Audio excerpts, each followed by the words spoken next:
La llave se sintió extraña, era un detalle pequeño, una resistencia metálica que no debería estar allí. Me quedé de pie en mi propio porche, con la madera bajo mis botas todavía húmeda por la llovizna de la tarde. Empujé la llave en la cerradura de la casa que había pagado con 15 años de privaciones y falta de sueño. No giró. Ni siquiera hizo clic, se quedó allí, fría y desafiante, un trozo de latón dentado que ya no pertenecía a la puerta que una vez comandó. Levanté la vista. Mi suegra, Marta, estaba de pie detrás del cristal de la contraportada, no se movía. No abría la puerta, simplemente me observaba y llevaba ese cardigan beige, el de los botones de perla que siempre parecían demasiado apretados para su ego. Su cabello estaba perfectamente peinado, un casco plateado de desafío, y entonces, sonrió. No fue una sonrisa de bienvenida. No fue la sonrisa de una invitada, fue la mueca de un conquistador parado sobre las murallas de una ciudad caída. En su mano derecha sostenía un pequeño destornillador Phillips de plata.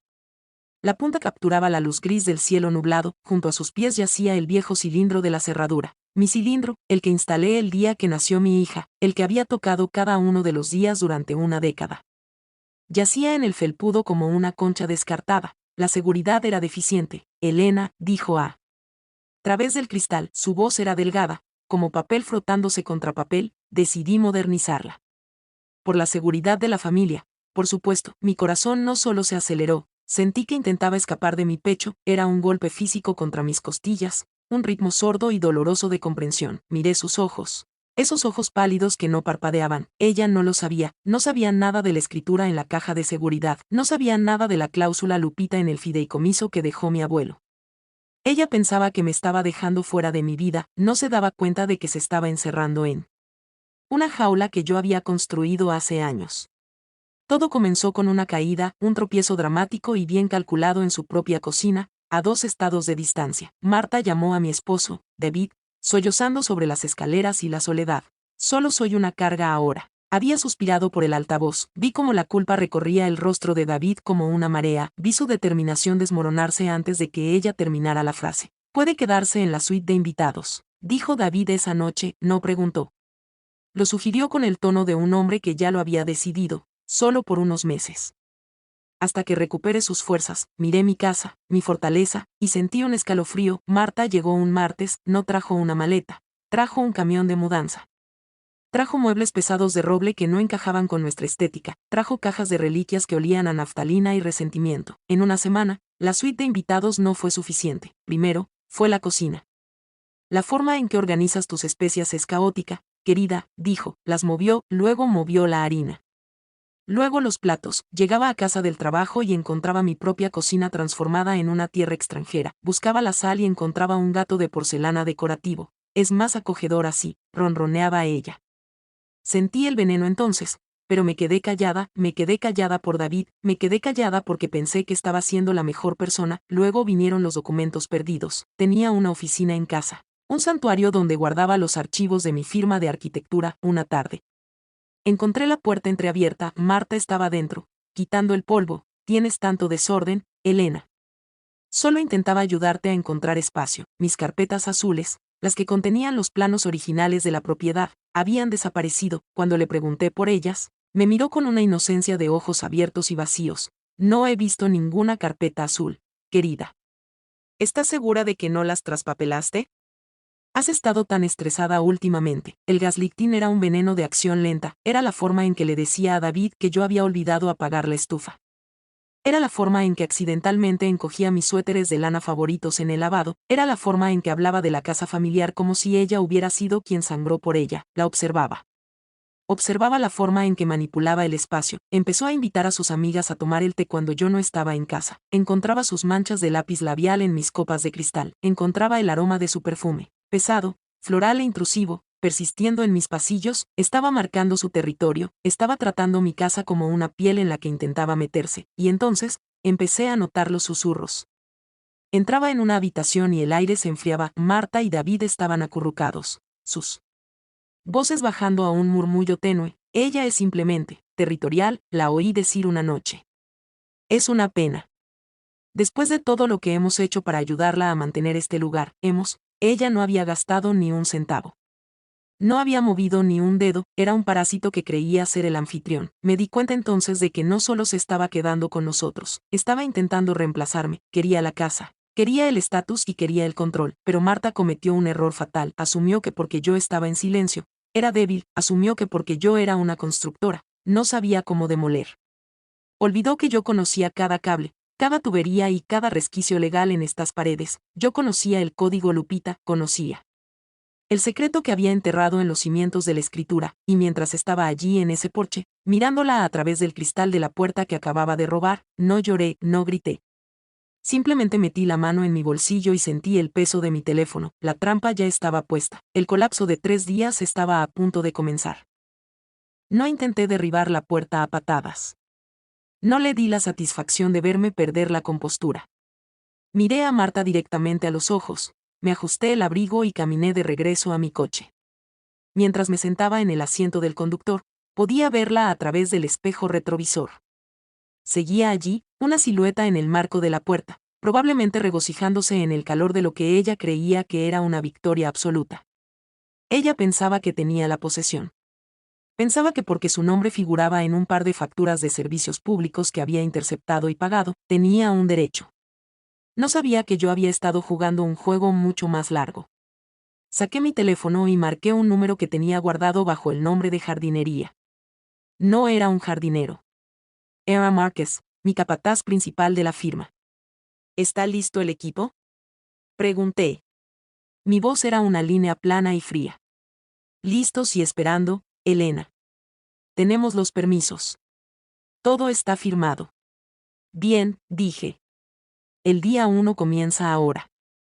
Día 1. La ruptura. Marta se despertó a la mañana siguiente con el sonido de un motor diésel al ralentí en la entrada. No era un coche. Era una excavadora de 12 toneladas. A las 7 de la mañana, mi equipo ya había acordonado el jardín delantero con una malla de seguridad naranja. Marta salió corriendo al porche, sujetando su bata de seda.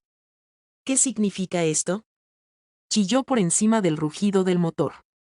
Yo estaba de pie junto a la acera, sosteniendo una tabla con sujetapapeles y un termo con el mismo café amargo que solía beber en el almacén. Mantenimiento, Marta, dije, sin levantar la vista de mis papeles. La línea principal de alcantarillado está fallando. Es un riesgo para la salud. Tengo que excavar. No puedes hacer esto. Tengo invitadas para jugar bridge al mediodía. La miré y sonreí. Fue un gesto lento, mostrando los dientes con deliberación. La ciudad dice lo contrario. Y como se trata de una emergencia estructural, he tenido que cortar el agua. Su rostro palideció. Una casa sin agua no es un hogar, es una caja seca. David. David, haz algo. Gritó ella hacia el interior de la casa. David salió, con aspecto desaliñado y confundido. Elena, cariño, no puede esperar esto. Caminé hacia él, le entregué un documento legal y señalé la última línea. David, mira la firma. Esta no es solo una casa. Es un proyecto de zonificación híbrida comercial residencial. ¿Qué significa eso?, parpadeó él. Significa que los 40 metros cuadrados donde vive Marta, la suite de invitados, están clasificados legalmente como una oficina anexa. Y bajo el código Lupita, una ordenanza local que ayudé a redactar para el ayuntamiento el año pasado, cualquier oficina anexa bajo reparación estructural debe ser desalojada de inmediato por cumplimiento de seguridad. ¿Desalojada?, jadeó Marta. No me voy a ninguna parte. Entonces te quedarás en un edificio sin agua corriente, sin alcantarillado y, desde hace 10 minutos, sin electricidad. Como si fuera una señal, las líneas eléctricas hicearon cuando el contratista privado que había contratado desconectó la alimentación auxiliar de la suite. Las luces de la casa principal no parpadearon. Solo las luces del ala de Marta se apagaron. Yo misma había cableado esta casa, ¿recuerdas? Sabía exactamente qué interruptor controlaba su mundo. Había instalado un interruptor de pánico en el dormitorio principal hace años, por si acaso ocurría un incendio. O un parásito. Día 2. El imperio invisible para el segundo día, la calefacción en la suite había caído. Era otoño, y el frío húmedo de la tierra empezaba a filtrarse por los suelos. Marta era terca. Se quedó. Se sentó en la oscuridad, envuelta en sus costosas mantas, comiendo galletas frías a la luz de las velas. Pensó que podría resistir más que yo. Pensó que David cedería. Pero David estaba en el trabajo, y yo accidentalmente olvidé decirle el nuevo código de seguridad del garaje. Al mediodía, un sedán negro entró en la entrada emarrada. Un hombre con un traje impecable bajó del coche. Era el inspector jefe de edificaciones de la ciudad. También era el hermano de mi antigua compañera de cuarto de la universidad. No necesitaba mentir, solo necesitaba ser minucioso. Señora, dijo él, llamando a la puerta donde Marta había cambiado las cerraduras. Ella abrió, con aspecto demacrado. Su cabello plateado empezaba a deshilacharse por los bordes. Para entender por qué esa sonrisa me dolió tanto, hay que retroceder, hay que viajar al invierno de 1988, el invierno donde el frío no solo estaba en las calles, sino en los huesos.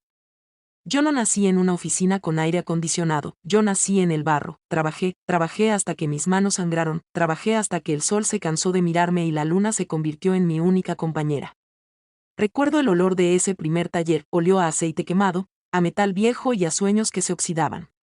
Rápidamente, tenía 24 años y una libreta llena de cálculos que nadie quería entender. Vivía en una habitación que era más pequeña que el vestidor actual de Roberto. Mi cena era siempre la misma, un café aguado, tan rancio que quemaba la garganta, y un pedazo de pan que a veces tenía que mojar para poder morder. Contaba mis monedas todas las noches, eran monedas de cobre, gastadas por el uso.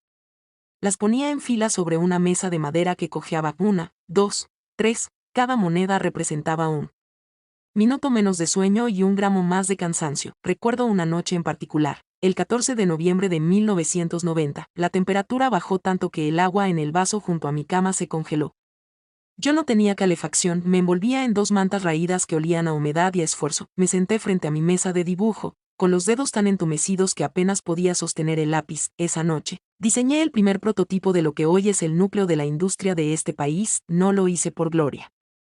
Lo hice para no morir de hambre, cada línea que trazaba era una promesa que me hacía a mí mismo. Algún día, me decía mientras mis dientes castañeaban. Algún día, nadie volverá a mirarme por encima del hombro. En aquel entonces, conocí a Roberto, él no tenía las manos sucias. Él tenía palabras bonitas, llegó al taller con un coche que valía más que toda mi cuadra, me ofreció una asociación, él pondría el capital, yo pondría el genio, él traía el vino, yo traía el sudor.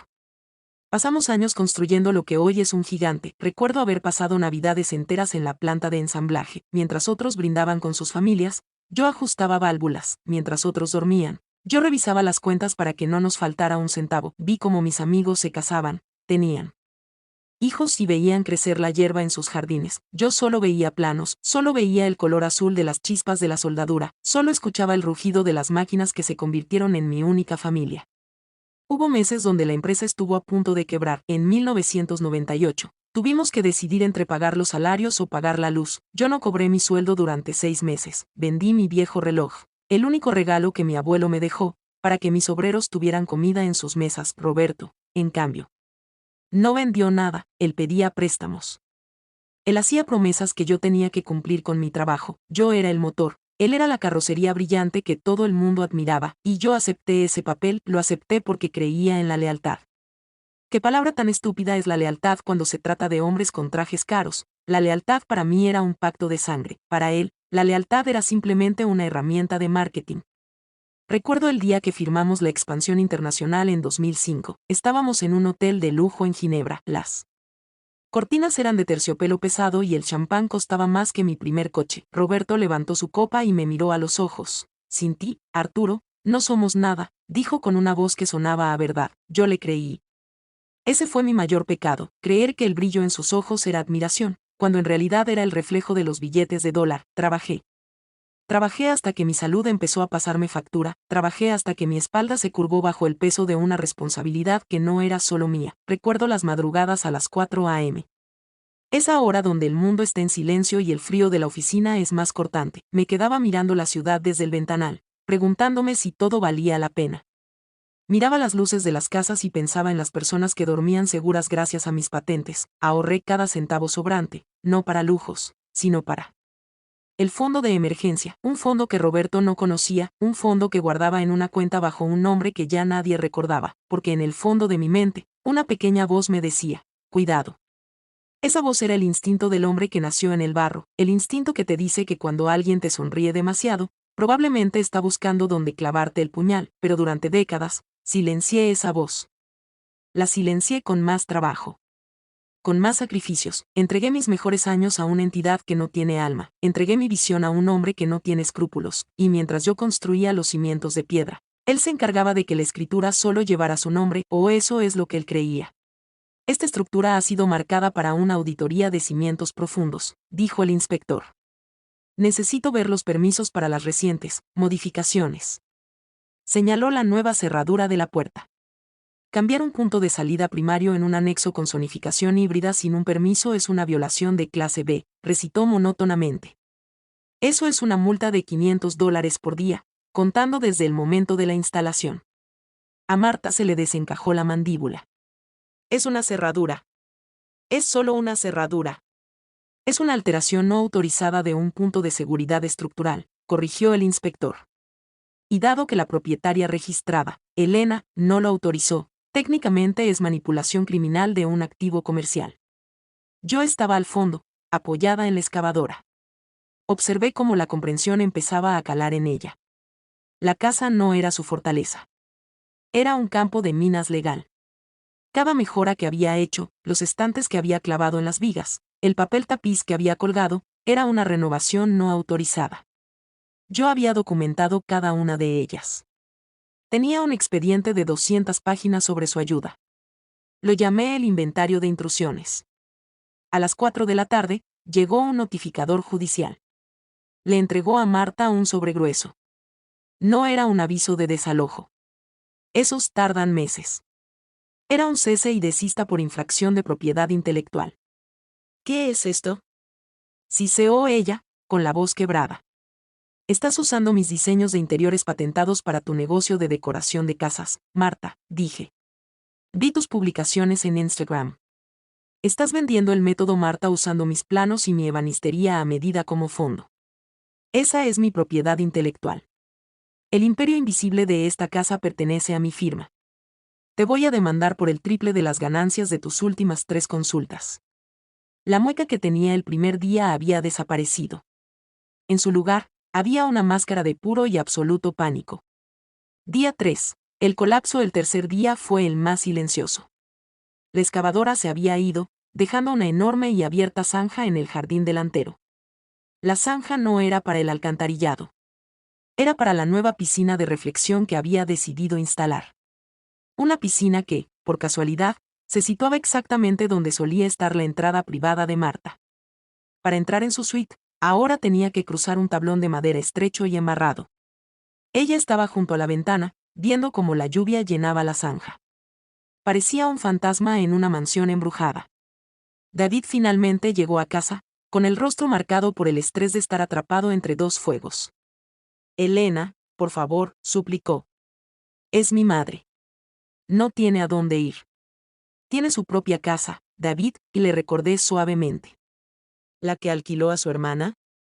Lo comprobé. No hay ningún inquilino. Te mintió. Vendió sus muebles para comprar ese negocio de decoración. No se mudó para ayudarnos. Se mudó porque se quedó sin gente a la que estafar. David miró la casa que yo había construido con mis propias manos. Miró el barro, las ventanas oscuras de la suite y los documentos legales que cubrían la mesa de la cocina. Finalmente vio el veneno que yo había estado saboreando durante meses. Me dijo que estabas perdiendo la cabeza, susurró David. Me dijo que me ibas a dejar y a quitarme la casa. Tomé su mano. Su palma era suave, él nunca había trabajado en el almacén. Nunca te quitaría lo que construimos juntos, David. Pero ella está intentando quitarme lo que construí antes de que tú siquiera supieras mi nombre. Dentro de la suite, oímos el sonido de cristales rompiéndose. Marta estaba teniendo un berrinche. Gritaba a las paredes, maldecía la oscuridad y exigía sus derechos. Pero a las paredes no les importaba.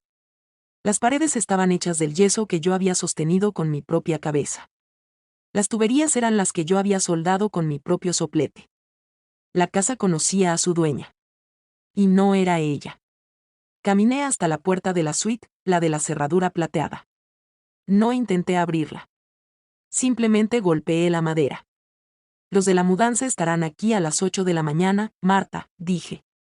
He pagado un guardamuebles por 3 meses. Después de eso, tus reliquias son problema de la ciudad. No puedes hacer esto, gritó ella desde el otro lado. Puedo, dije, con la voz bajando a un susurro que se filtró por la madera. Porque sé dónde están enterrados los cuerpos. Y por cuerpos, me refiero a las declaraciones de impuestos que falsificaste en 2012. Silencio. Un silencio total, pesado y sofocante. El código Lupita no era solo sobre zonificación. Se trataba del secreto que yo había guardado durante una década para proteger la memoria que David tenía de su padre. Pero Marta me había presionado demasiado. Había intentado cambiar las cerraduras de mi alma. Y al hacerlo, me había entregado la llave de su propia destrucción. Los de la mudanza llegaron a las 7:59 de la mañana. No eran los hombres rudos y descuidados que Marta esperaba. Eran profesionales con polos blancos, moviéndose con la precisión clínica de un equipo quirúrgico. Me quedé en el borde de la zanja embarrada, viendo cómo sacaban la pesada cómoda de roble, la que se había sentado como un ancla en mi suite de invitados. Parecía más pequeña a la luz del día. Parecía lo que realmente era, solo madera vieja y herrajes anticuados. Marta lo siguió, apretando un pequeño maletín de tocador contra su pecho. No llevaba el cardigan beige hoy. Llevaba un abrigo negro, con los hombros hundidos como si intentara desaparecer en la tela. El casco plateado de su cabello había desaparecido, reemplazado por un desorden frenético azotado por el viento. Se detuvo al borde del tablón de madera, mirando hacia abajo el agua marrón que llenaba la zanja de la piscina de reflexión. Me miró. Ya no quedaba ninguna mueca. Ni arrogancia. Ni veneno. Solo quedaba la mirada hueca y desorbitada de alguien que se ha dado cuenta de que la tierra que pisaban nunca fue suya. Eres un monstruo, Elena, susurró. Su voz carecía de su mordacidad habitual. Era solo una fina vibración en el aire frío de la mañana. No, Marta, dije, acercándome. Podía oler la tierra húmeda y el leve aroma de la cinta industrial de los operarios.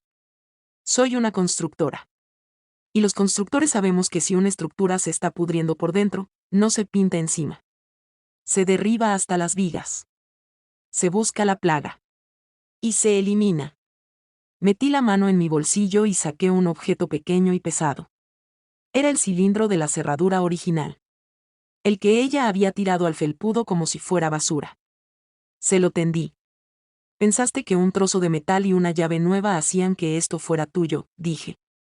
Pero un hogar no es una cerradura. Un hogar es el sudor en los cimientos.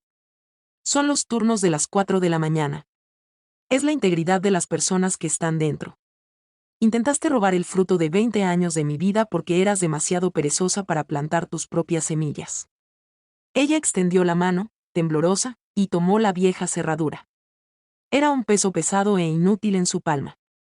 ¿A dónde se supone que voy a ir?, preguntó. Fue la primera vez que la oí sonar como una mujer anciana. A la casa que posees, Marta. De la que mentiste. Ya me he puesto en contacto con tu hermana. Se muda esta tarde. De todos modos, ya estaba cansada de que le cobraras de más por el alquiler. Marta parpadeó. No se había dado cuenta de que yo había hablado con su hermana. No se había dado cuenta de que cuando yo construyo algo, reviso cada conexión. Cada junta. Cada secreto. David, comenzó ella, mirando hacia la casa. David está dentro, dije. Está haciendo el desayuno. Para mí. Él te quiere, Marta. Pero finalmente entiende que el amor sin límites es solo una situación de rehenes a cámara lenta. Te llamará. En un mes. Tal vez 2. Cuando el olor de tu perfume finalmente se haya desvanecido de nuestras cortinas. No discutió. No pudo. Se dio la vuelta y caminó hacia la furgoneta que esperaba.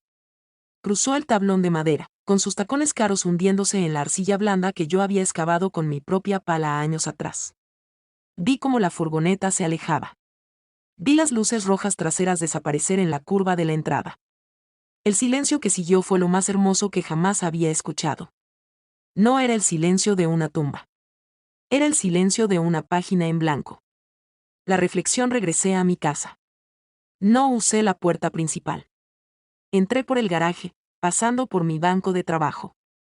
Pasé la mano por la madera, sintiendo la veta. Sentí las cicatrices en mis palmas, las líneas blancas descoloridas de 1998, los callos de 2005. Ya no dolían. Se sentían como una armadura. Entré en la cocina. David estaba allí, junto a la estufa. El olor a café recién hecho, café del bueno, del caro, llenaba el aire. No dijo nada. Solo me entregó una taza. Nuestros dedos se rozaron. No se apartó. Miré por la ventana el espacio vacío donde había estado la invitada. El legado no es solo lo que dejas atrás. Es lo que te niegas a dejar que la gente se lleve. Había construido esta casa una vez con madera y clavos. Acababa de terminar de construirla una segunda vez con verdad y fuego. El código Lupita estaba satisfecho. Los cimientos estaban firmes. Y por primera vez en un año, sentí que finalmente podía dormir. Porque sabía que esta noche, cuando girara la llave en la cerradura, giraría. Haría clic. Y yo sería la única con la llave. Esta historia es un recordatorio de que tu trabajo duro es una fortaleza, y nadie, ni siquiera la familia, tiene derecho a desmantelar lo que has pasado toda una vida creando. ¿Alguna vez has tenido a una Marta en tu vida? ¿Alguien que intentó manipularte para que renunciaras a tu propio poder? Deja un comentario abajo con la palabra fortaleza si alguna vez has tenido que defender tu terreno. No olvides darle a me gusta, suscribirte y activar la campanita de notificaciones para más historias profundas de justicia y supervivencia. Tu apoyo mantiene este canal en construcción.